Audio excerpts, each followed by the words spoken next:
And I compliment staff with direction from the Halifax County Board of Commissioners for creating the environment to allow us to have this healthy, unassigned fund balance, which also helps us be prepared for emergencies and disasters. Unlike the federal government, we are required to balance our budget and maintain additional funds to cover any major unexpected events. We can laugh after the federal government thing. They're on a clock. So are we, but we're going to get it done. Go ahead, I'm sorry. That's okay. We continue to use our same successful revenue-based budgeting process, which has served us well for more than 20 years. This process has allowed us to proactively manage our budget and to be able to weather past economic challenges and be prepared for any future challenges. Our conservative projections and fiscally responsible approach have allowed Halifax County to maintain a healthy overall general fund balance. Halifax County has always had challenges in being able to provide services to our citizens while keeping the property tax rate low. Compared to other rural North Carolina counties, we continue to have one of the lowest property tax rates. I again commend not only this Board of Commissioners on your budget oversight, but also our staff in each department for their ability to adapt to ever-changing economic conditions, especially as we emerge from the COVID-19 pandemic. Staff remain committed to providing efficient and effective services to our citizens at the lowest cost possible to all taxpayers. Many county employees are also taxpayers, and we too wish to keep our tax burden low.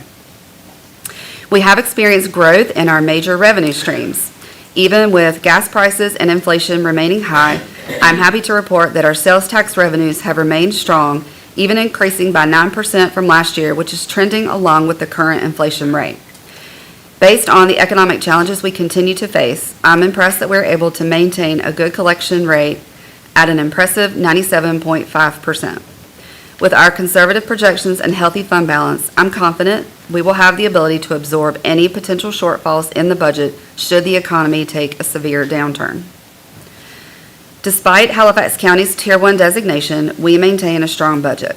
I pay tribute to our talented team in making this success happen. In addition to the tax department, I commend County Attorney Glenn Rollins and his staff, as well as the Sheriff's Office, in going above and beyond to work with taxpayers in establishing payment plans to aid citizens and minimize hardships. We are not required to establish payment plans, but we do so in order to support our citizens while respecting the challenges they face in this current uncertain economy. The backbone of the budget lies in the Finance Department. Our Finance Department has been the recipient of the Annual Comprehensive Financial Report Award for the past 23 years in a row, which continues to show the professional and exceptional level of service we strive to provide our citizens for a reasonable property tax rate.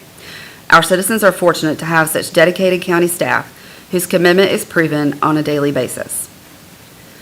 We continue to have positive movement in our economic development efforts. I applaud the Board of Commissioners' forward-thinking and proactive approach in continuing to position the county to create more jobs that pay a living wage in the future. With the opening of the Premier Boulevard Extension in Roanoke Rapids, that area is already experiencing growth with more planned in the near future.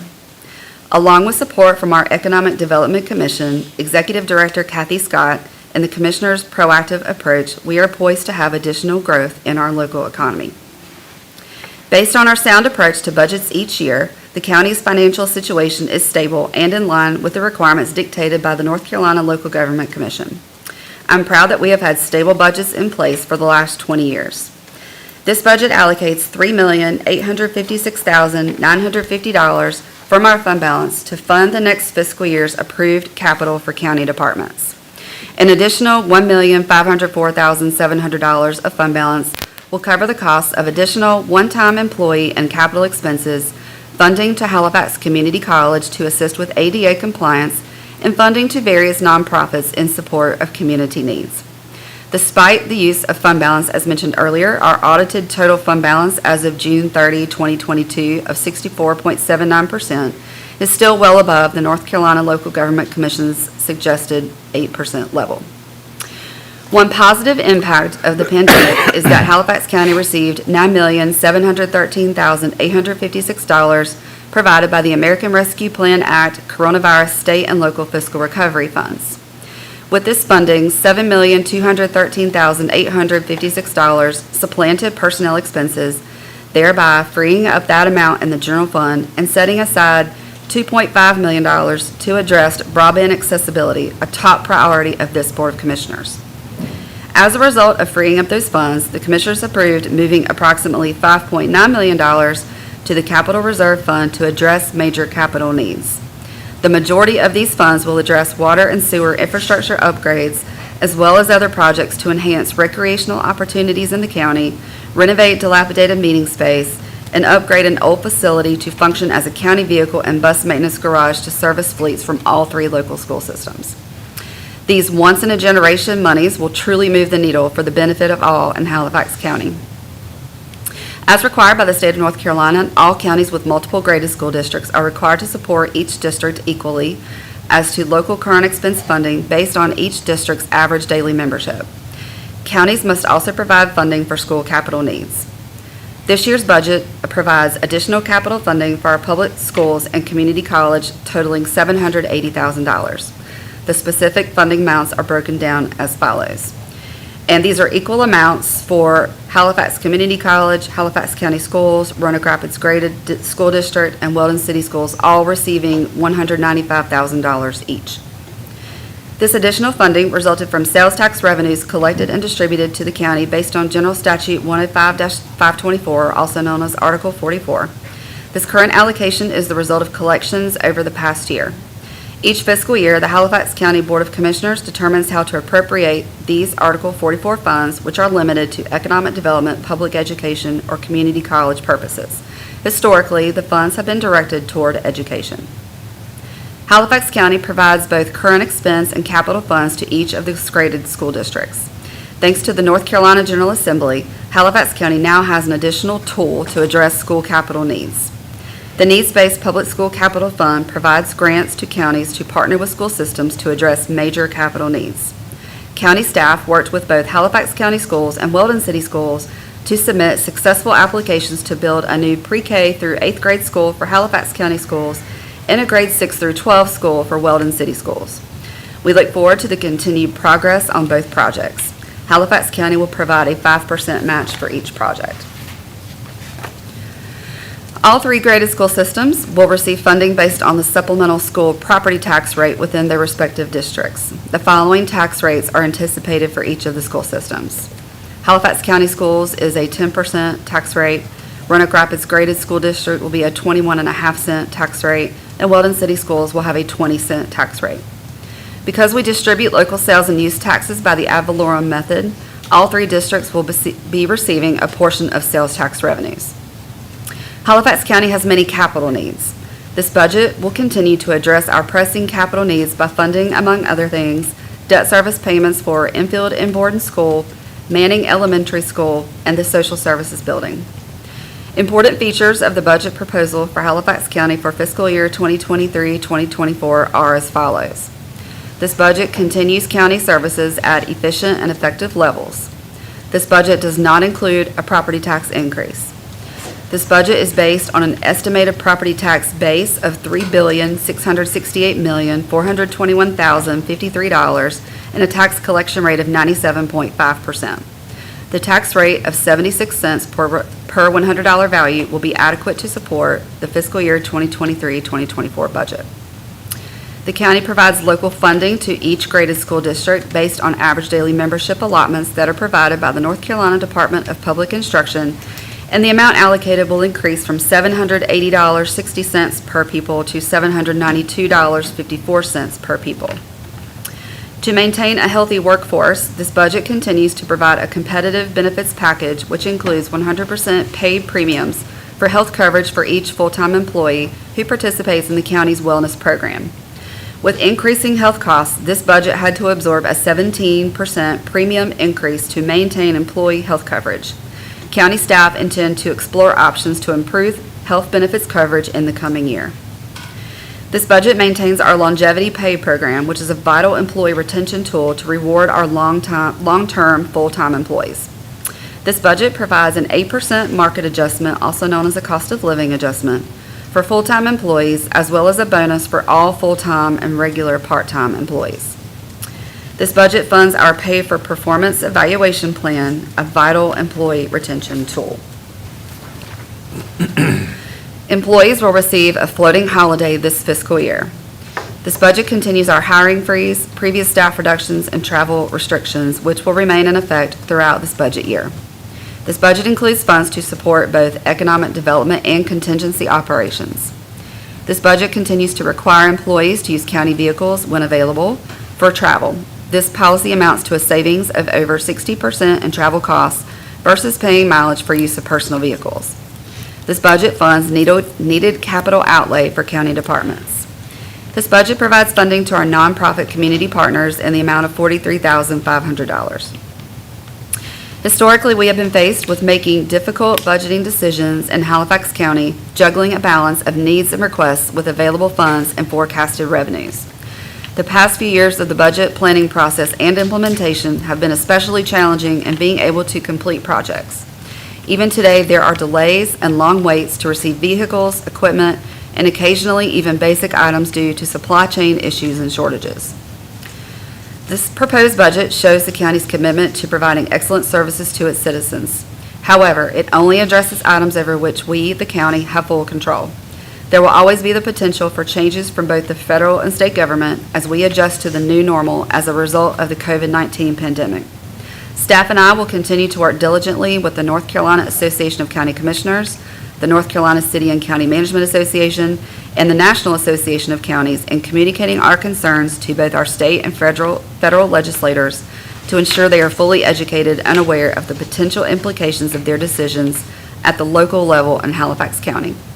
I am proud of the positive working relationships we have with all of these agencies, as well as our federal and state legislative officials. As required by law, the budget will be available for public inspection in the Clerk to the Board's office and in all 5 county public libraries for the required 10 days. A public hearing will be held on Monday, June 5th at 9:30 a.m. with a final adoption scheduled for Monday, June 19th at 9:30 a.m. After today's presentation, the proposed budget will also be available on the county's website at halifaxnc.com. I am grateful for the opportunity you have given me to continue serving this great county. I appreciate your support, your guidance, and encouragement as staff and I continue to grow in our service to our citizens. I'm proud to work with such dedicated staff who amaze me with their ability to do more with less while working hard to serve our citizens. I would especially like to thank the strong support that I receive from our core budget team, Deputy County Manager Renee Perry, Assistant County Manager Christina Wells, Finance Director Mary Duncan, and Assistant Finance Director Teresa Mazingo. These team members are key pieces of the massive budget puzzle. Finally, I would like to take this opportunity to thank all of our employees for their hard work and dedication. Knowing our challenges, our employees are mindful of budget constraints and continue to look for ways to improve service delivery. The strong sense of loyalty is proven daily in my interactions with staff. It will always be my desire to provide strong, stable leadership and to take a fiscally conservative approach in maintaining and improving the quality of life for our citizens. Our goals in Halifax County are to provide a better place to live, work, play, and to improve life for all of our residents. Our informal motto over the last several years has been "Working Together Works," and I'm honored to be part of a team that practices and lives out the meaning of these words every day. On behalf of our 566 citizen servants, I'm honored to present this proposed budget to the Halifax County Board of Commissioners for fiscal year 2023-2024 and stand ready to assist you in continuing to move the county forward. All right. You want to read that again? No. That concludes my presentation to you. And I did have just a few matters that I wanted to point out that staff will need additional direction on when it's appropriate. All right. Any questions or comments of Ms. Denton thus far? If not, you can proceed. Okay. So in your budget materials or in your meeting materials, you have a copy of my message, you have a copy of the proposed ordinance, and then a copy of the proposed fee schedule. I wanted to draw your attention to page 12 of the budget ordinance. There are 2 matters that staff will need direction on in regards to taxing district rate requests. One is for the Raysville Fire Tax District requesting a rate increase from 0.0663 cents to 9 cents, and also from the town of Scotland Neck for its fire district from 7 cents to 9 cents. Which page is that on? I can't. Page 12 of your ordinance. I should be skipping. You have it. Okay, all right, thanks.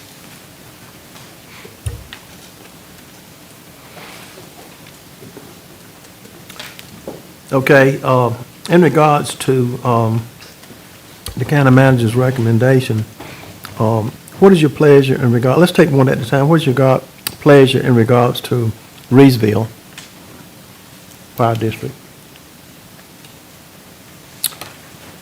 They were asking for, say that again, Ms. Denton? For Raceville, their current tax rate is 0.0663. The request is to go to 9 cents. Okay. Now, I don't necessarily need a motion, I just need Right. direction. Just need direction, right? Can I ask a question? Yes, ma'am. Is that to staff? I can't remember the exact name. It was staff and equipment, I believe. I could not. Okay. And, yeah, and thank you for pointing that out. She just need direction from us, not a motion. I'm good with it. Okay? I'm satisfied. All right, Ms. Johnson? Yes. Commissioner Smith? And Commissioner Davis? Okay, and I am too. All right, now, in regards to Scotland Neck, Scotland Neck Fire Tax District currently has a rate of 7 cents. The request is to go to 9 cents. Also, the request is for personnel, to add personnel. okay. Commissioners, what is your pleasure in regards to that? Here again, we don't need a motion, we just need a consensus about the direction that we're gonna go. Just requested now from the mayor to Okay. All right, okay, and then the county manager and the county attorney will get together and submit a letter to them advising them the same, right? Are you okay with that? Okay, all right, is everyone okay with that, all the commissioners? All right, got a nod on it.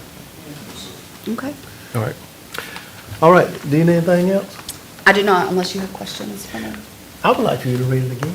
Really? You want to say- It took a long time. Okay, no. Anything else from the commissioners about that? All right, anything else? Okay, move to item B then. And Ms. Denton, before we move to item B, I got to say this on behalf of the commissioners, and the commissioners may have some comments.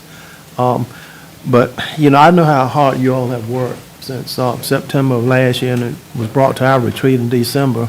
And, you know, I tell you something, I just tell folks everywhere I go, you know, we got a great board of county commissioners, and we also have a great staff. I mean, just unbelievable staff.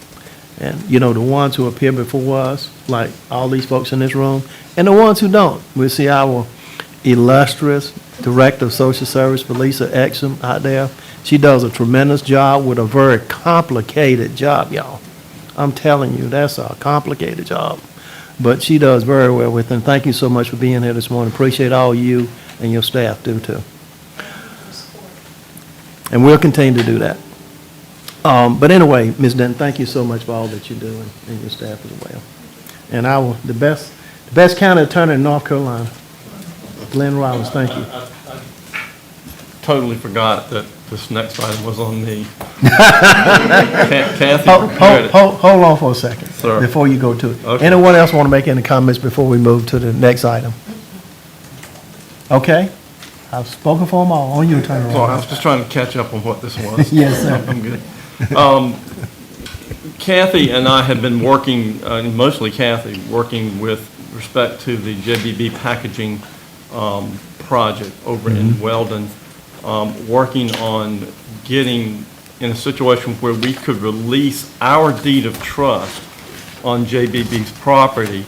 Our deed of trust from them secured their performance under 3 different grant agreements. And they essentially, on 2 of those, and help me, Kathy, I know the one I'm talking about is DOT, but the other 2, I think one was with North Carolina Railway. Right, and CDBG. Yes, and the CDBG grant. They essentially have met all of their obligations on those 2, and we're in a situation where we could release our deed of trust to secure their performance. As to the NCDOT grant, they're in compliance. They're just different review things that need to take place over the next few years that don't really involve anything the county could do to see that they continue to remain in compliance. They would like for us to release our deed of trust. But to do that, we requested that DOT allow us to assign to JBB Packaging, all of our rights and obligations under the grant agreement to them, so that they are now responsible and take on the responsibility for any consequences if they should fall off the track in the next couple of years. In other words, the county is entirely released from any obligation under the grant agreement with DOT. This, in your agenda packet, is an assumption agreement that is being signed between the county and JBB Packaging, also co-signed by DOT, accepting our transfer of our obligations and rights under that grant agreement entirely to JBB Packaging. It's my request, unless you have questions, my request that you approve its execution. We'll get it signed and back to DOT and can then proceed to release our deed of trust on their property, and they can move forward. Any And questions? just to clarify, if I could, Glenn, the company has met its commitments for all those programs in their job creation. So in the performance of those grants, there would be no reason for us to have a security interest in anything any longer, so. Correct. All right. Okay, with that being said, we do need a motion on this. What is your pleasure, Commissioner? Mr. Chair, I move that we approve NC DOT, County of Halifax, and JBB Packaging assignment assumption agreement. Okay, motion by Vice Chair Brewer, is there a second? Second by Commissioner Webb. Any further discussion? All those in favor say aye. All opposed? Okay. Thank you for letting us put it on the agenda. I appreciate it. Oh, yeah. Now, under other business, do we have any other business commissioners, managers, attorney? Well, y'all know I'm gonna show you a trick. Look at Ms. Johnson laughing. She knew I was gonna say it. Okay, all right, Ms. Denton has something. Those of you that are going to the advocacy days tomorrow or Wednesday, if you want to stop by Finance and pick up your credit cards, you'll have those. You've got yours, okay. Just make sure you remember to get them. Only if you can do overnight, right? Yeah, you shouldn't need it if you're not. so Right, you never know. okay, yeah. Okay, all right, anything else? Okay, all right, with that being said, can I get a motion to adjourn? So moved. Motion made by Ms. Johnson, second by Vice Chair Brewer. Any further discussion? All those in favor say aye. All opposed, like sign. We are officially adjourned until June 5th, 2023 at 9:30 a.m. Thank y'all.